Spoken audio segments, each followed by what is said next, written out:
this idea of what happens in a post-AI world.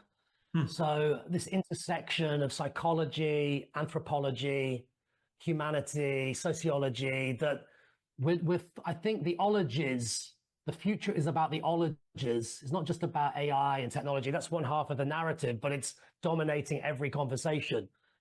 The other half of the narrative is the ologies, because technology changes fast, but humans don't. We have Paleolithic brains, godlike technology, medieval institutions. The complexities of the world are going like this. Our Paleolithic brain's capacity to respond to the complexities is like this. If you think about the processing power of a chip, it's increased over 1 trillion times since the 1950s. Our Paleolithic brains have stayed the same. That creates a wisdom gap. And we're not talking enough about that right now in academia. Academia as well is still very linear. It's kind of very siloed, and silos can blind us to new perspectives. So I think the future is horizontal. It's silo busting. It's cross pollination, collective intelligence. It's the ologies. I think it's time. This age of AI, age of convergence, age of disruption, age of possibility, means that we need to radically rethink, reset, reimagine these outdated structures, institutions that we've been holding on to.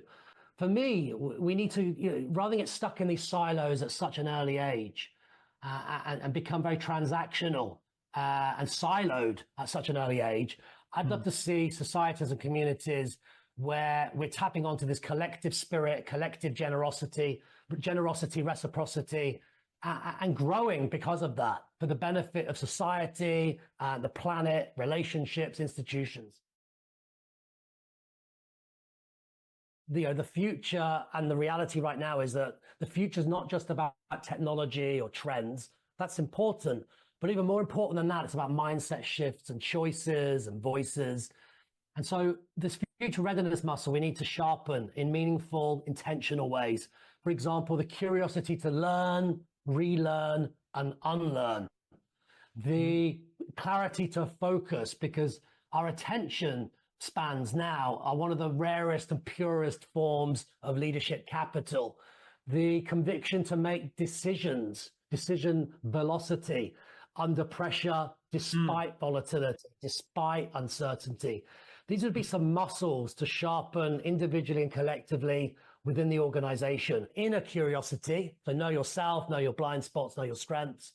Other curiosity, know the people around you, build bridges. And outer curiosity, which is what's a point of view you have about your industry? What's a point of view you have about weak signals or big trends that are impacting your industry? And what are you going to do about them? They call it triple curiosity: inner, other, and outer. I leave everyone with the words of the late chemist, Marie Curie. She said, in life, nothing is to be feared, only understood. And the more we understand, the less we will fear. But also Ted Lasso, my favorite coach, he said, stay humble, stay teachable. Couldn't agree with that last one more.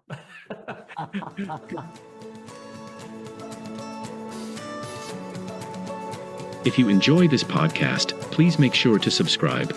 And to stay updated on everything that the Action Catalyst is up to, make sure to follow us on Facebook and Instagram at Action Catalyst Podcast and on Twitter at Catalyst_Action. And thanks for listening.